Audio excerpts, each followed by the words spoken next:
ഈ വീഡിയോയിൽ ഞാൻ പറയുന്ന ടോപ്പിക്ക് നമ്മൾ പലപ്പോഴും ജീവിതത്തിൽ നമ്മുടെ ഓഫീസിലും നമ്മുടെ വീട്ടിലും ഒക്കെ ചെയ്യാറുള്ള ഒരു മിസ്റ്റേക്കാണ്. നമ്മൾ ശ്രദ്ധിച്ചാൽ നമുക്ക് കറക്റ്റ് ചെയ്താൽ വലിയ ഡിഫറൻസ് ഉണ്ടാക്കാൻ പറ്റുന്ന ഒരു വിഷയമാണ്.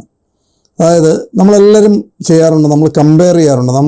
നമ്മുടെ കുട്ടികളെ തമ്മിൽ ചിലപ്പോൾ കമ്പയർ ചെയ്യാറുണ്ട്, കസിൻസിനെ കമ്പയർ ചെയ്യാറുണ്ട്, ഓഫീസിൽ നമ്മുടെ സ്ഥാപനത്തിൽ ജോലി ചെയ്യുന്ന എംപ്ലോയീസിൻ്റെ പലപ്പോഴും നമ്മൾ കമ്പയർ ചെയ്യാറുണ്ട്. അല്ലെങ്കിൽ പലരും പല സിറ്റുവേഷനിലും നമ്മൾ ചില സമയത്ത് നമ്മൾ രണ്ടുപേര് ഒരുപക്ഷെ ചിലപ്പം ബ്രദർ സിസ്റ്ററോ അല്ലെങ്കിൽ ബ്രദേഴ്സോ അല്ലെങ്കിൽ കസിൻസോ അല്ലെങ്കിൽ നമ്മുടെ സ്ഥാപനത്തിൽ വർക്ക് ചെയ്യുന്നവരെ അവരുടെ ഇടയിൽ നമ്മൾ ഉദ്ദേശിക്കുന്ന തരത്തിൽ ഏതെങ്കിലും സമയത്ത് ചെയ്യാത്ത ആൾക്കാർ, അല്ലെങ്കിൽ ചില സിറ്റുവേഷനിൽ നമ്മൾ എക്സ്പെക്റ്റ് ചെയ്യുന്ന രീതിയിൽ പെരുമാറാത്ത ആൾക്കാരെക്കുറിച്ച് നമ്മൾ പലപ്പോഴും കമ്പയർ ചെയ്ത് പലപ്പോഴും പറയും, മറ്റേ ആളെ കണ്ടുപിടിക്കുക, അങ്ങനെ അദ്ദേഹത്തെ കണ്ടുപിടിക്കുക, അല്ലെങ്കിൽ നിൻ്റെ ചേട്ടനെ കണ്ടുപിടിക്കുക, അല്ലെങ്കിൽ നിൻ്റെ അനിയനെ കണ്ടുപിടിക്കണം, അല്ലെന്നുണ്ടെങ്കിൽ ഇന്നയാളെ കണ്ടുപിടിക്കണം, അല്ലെങ്കിൽ സ്ഥാപനത്തിൽ വർക്ക് ചെയ്യുന്നത് മറ്റേ ആളെ കണ്ടില്ല എത്ര നന്നായിട്ട് അത് ചെയ്യുന്നു. ഇത് പലപ്പോഴും ഈ ലെവലിൽ നമ്മൾ കമ്മ്യൂണിക്കേറ്റ് ചെയ്യുമ്പം എന്താണോ നമ്മൾ എക്സ്പെക്റ്റ് ചെയ്യുന്ന പലപ്പോഴും അതിൻ്റെ ഓപ്പോസിറ്റ് റിസൾട്ടാണ് പലപ്പോഴും വരാറ്.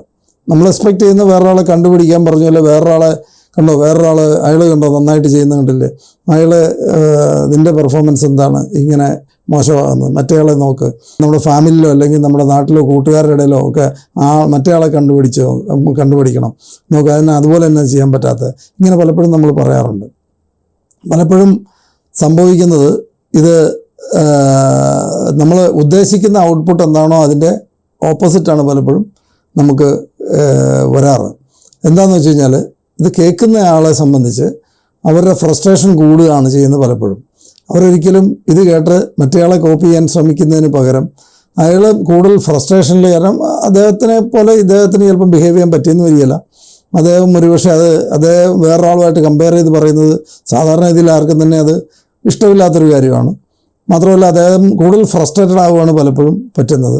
എന്നാൽ പെർഫോമൻസ് അല്ലെങ്കിൽ നമ്മൾ ബെറ്റർ ആണെന്ന് വിചാരിച്ചിരുന്ന ഒരാൾ നാളെ ചിലപ്പം ഇപ്പോഴത്തേക്കാൾ മോശമാകാനും, അല്ലെങ്കിൽ അദ്ദേഹത്തിൻ്റെ ബിഹേവിയർ തന്നെ ചിലപ്പം ഈ ഒരു കമ്പാരിസണിലൂടെ അദ്ദേഹത്തിൻ്റെ സ്വഭാവം നേരത്തേക്കാളും ചേഞ്ച് ആകുന്നതും പലപ്പോഴും കാണാൻ പറ്റും.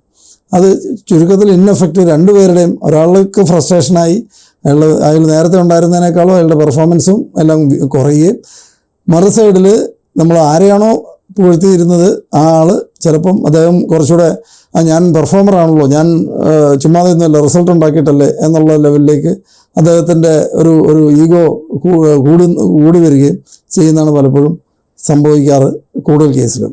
ഇതിനെക്കുറിച്ച് വളരെ ഹയർ ലെവലിൽ വലിയ ഒരു ബിസിനസ് ഓർഗനൈസേഷൻ ഹെഡ് ചെയ്യുന്ന ഒരു എൻ്റർപ്രണറുമായിട്ട് നമ്മൾ സംസാരിക്കുമ്പോൾ അദ്ദേഹത്തിനോട് ഈ ഒരു സിറ്റുവേഷനെക്കുറിച്ച്, ഇതുപോലത്തെ സിറ്റുവേഷൻസിനെ എങ്ങനെയാണ് അതിനെക്കുറിച്ചുള്ള ഒപ്പീനിയൻ ചോദിച്ച സമയത്ത് അദ്ദേഹം വളരെ സിമ്പിളായിട്ട് പറഞ്ഞൊരു സ്റ്റോറി ഇതാണ്. ഒരു പേരൻസിൻ്റെ കൂടെ രണ്ട് പെൺകുട്ടികളാണ്. രണ്ട് പെൺകുട്ടികൾ ഒരു ഹോട്ടലിൽ ആഹാരം കഴിക്കാൻ പോകുന്നു.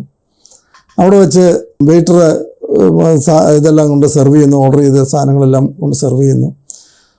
ഇപ്പോൾ കോഫി ഓർഡർ ചെയ്തിരുന്ന് കുടിച്ചപ്പം അതിന് കുറച്ച് ടേസ്റ്റ് പോരാ, അല്ലെങ്കിൽ ഷുഗർ പോരാ, എന്തോ പറഞ്ഞ് ഒരു കുട്ടി ഭയങ്കര ശക്തമായിട്ട് അവിടെ വെച്ച് റിയാക്ട് ചെയ്യുന്നു. അത് വളരെ അവിടെ ഒരു ടോട്ടൽ അവിടെ ഒരു അൺപ്ലസൻറ്റ് സിറ്റുവേഷൻ ഉണ്ടാക്കുന്നു. ഇത് വല്ലാതെ അവർക്ക് അന്നേരത്തെ അന്തരീക്ഷം പോയത് വളരെ ഇതായി. വെയിറ്ററെ വിളിക്കുന്നു, മാനേജറെ വിളിക്കുന്നു, കംപ്ലയിൻറ്റ് ചെയ്യുന്നു, ഭയങ്കര സീനാകുന്നു. അപ്പോൾ അത് എത്ര ക്ഷമിക്കാൻ പറഞ്ഞിട്ടും ആ കുട്ടി വിടുന്നില്ല, വളരെ സ്ട്രോങ് ആയിട്ട് റിയാക്ട് ചെയ്യുന്നു. ആ ടോട്ടലൊരു സിറ്റുവേഷൻ തന്നെ ഒരു അൺപ്ലസൻറ്റ് സിറ്റുവേഷൻ ആക്കുന്നു ഒരു ചെറിയൊരു കാര്യത്തിന്.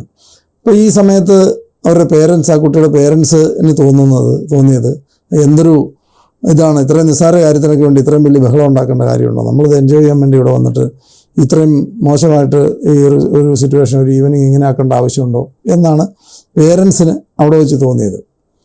ഇത് കഴിഞ്ഞ് അവരുടെ വീട്ടിലെത്തി. അന്നത്തെ ദിവസം അവർക്ക് ഒരു ടോട്ടൽ ഒരു ഡിസപ്പോയിൻമെൻ്റായി. അതിനുശേഷം അവർ വീട്ടിലെത്തി. മറ്റേ കുട്ടിയാണ് ഒരു റിയാക്ഷനും ഇല്ല, യാതൊരു ഇതുമില്ല, അവൾ കിട്ടിയത് കഴിച്ചു.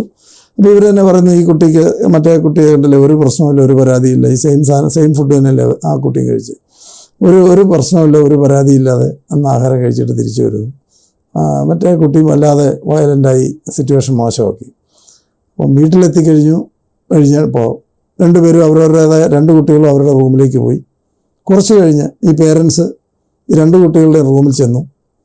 റൂമിൽ ചെല്ലുമ്പം കാണുന്ന കാഴ്ച, ഈ ഹോട്ടലിൽ വെച്ച് വളരെ ശക്തമായിട്ട് റിയാക്ട് ചെയ്ത് അവിടെ ഒരു അൺപ്ലസൻറ്റ് സിറ്റുവേഷൻ ഉണ്ടാക്കിയ കുട്ടിയുടെ റൂം നല്ല നീറ്റായിട്ട് നീറ്റായിട്ട് വെച്ചിരിക്കുന്നു. എല്ലാം ടേബിളെല്ലാം വളരെ ഇതാണ്, ബെഡ്ഷീറ്റ് എല്ലാം വിരിച്ച് നല്ല നീറ്റായിട്ട് ടേബിളിൽ എല്ലാ സാധനങ്ങളും വളരെ നീറ്റായിട്ട് ഒരു സാധനമില്ല, കൃത്യമായിട്ട് അടുക്കി വെച്ചിരിക്കുന്നു.